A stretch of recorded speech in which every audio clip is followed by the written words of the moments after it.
Oke, Assalamualaikum warahmatullahi wabarakatuh. Untuk adik-adik semua, ya saya akan membawakan mata kuliah untuk hari ini itu tentang perkembangan peserta didik. Ya sebelumnya itu ya saya perkenalkan diri dulu. Nama saya Samar Mansa, SPDMPD. Ya saya dosen Universitas Muhammadiyah Sidian Rapang. Dan kebetulan yang saya ampu sekarang di mata kuliah perkembangan peserta didik. Dan sebelumnya itu saya sampaikan kepada adik semua, tolong diperhatikan materi ini karena setelah ini akan ada tugas yang adik-adik kerjakan. Oke. Pertama saya akan jelaskan itu perkembangan individu. Perkembangan individu itu merupakan pola gerakan atau perubahan yang secara dinamis dimulai dari pembuahan atau konsepsi dan terus berlanjut sepanjang siklus kehidupan manusia yang terjadi akibat dari kematangan dan pengalaman.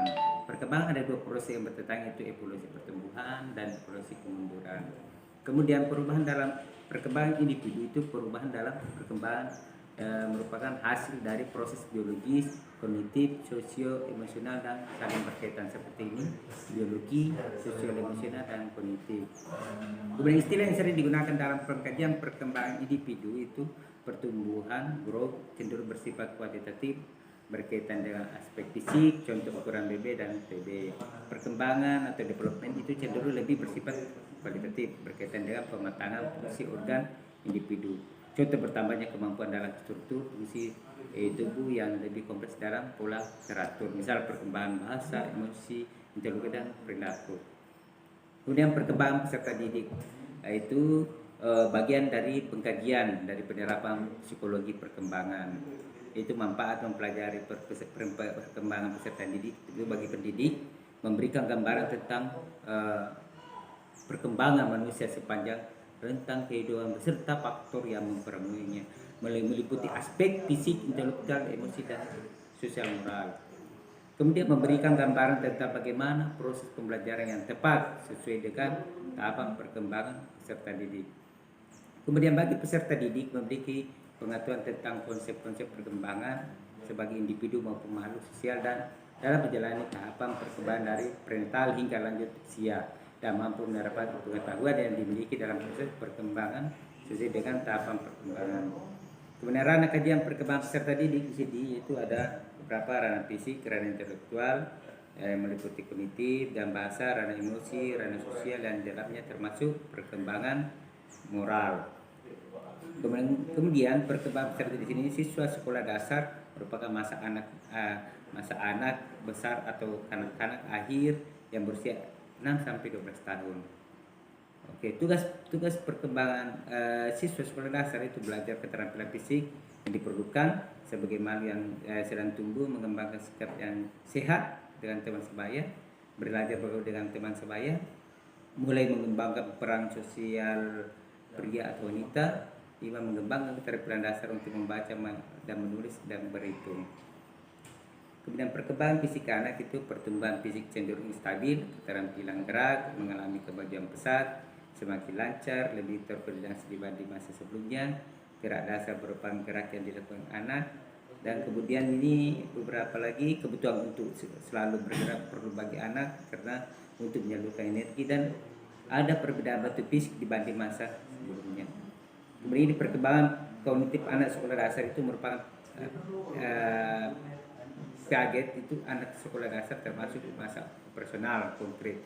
Anak berpikir logis terhadap ujian konkret, sudah dapat memecahkan masalah yang bersifat konkret, bersifat secara induktif, dan memiliki pengertian lebih baik tentang konsep ruang sebagai konseptualisasi tentang jumlah.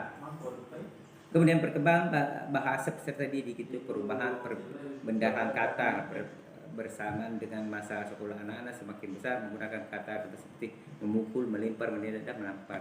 Anak kelas 1 merespon pertanyaan orang dewasa dengan jawaban yang lebih sederhana dan pendek.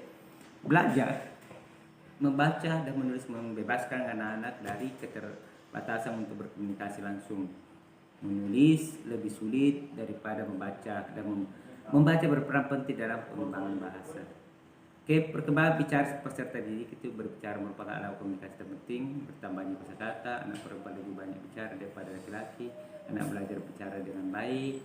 Kemudian perkembangan minat membaca peserta didik itu usia 8 tahun, suka membaca cerita, anak ayah, anak laki-laki membaca cerita tentang hal sifat menggemparkan misterius kisah petualangan, anak perempuan lebih suka tentang seputar rumah tangga, binatang, puisi. Kemudian perkembangan emosi peserta didik itu emosi memainkan peran yang penting dalam kehidupan anak, pergaulan yang semakin luas, belajar emosi yang kurang baik tidak diterima oleh temannya, anak belajar mengendalikan emosi yang kurang dapat diterima orang lain seperti amarah, titik perasaan orang lain, ketakutan dan sebagainya. Kegiatan bermain dan teman sebaya seperti peserta bermain berperan bagi fisik sosial anak serta mendapatkan pengalaman yang berharga. Kemudian ini ya menyukai permainan olahraga, sepak bola, bola voli, dan pengaruh teman sebaya sangat besar bersifat positif, pengembangan diri dan harga diri maupun negatif, merokok, membuat dan boros dan mencuri dan lain-lain.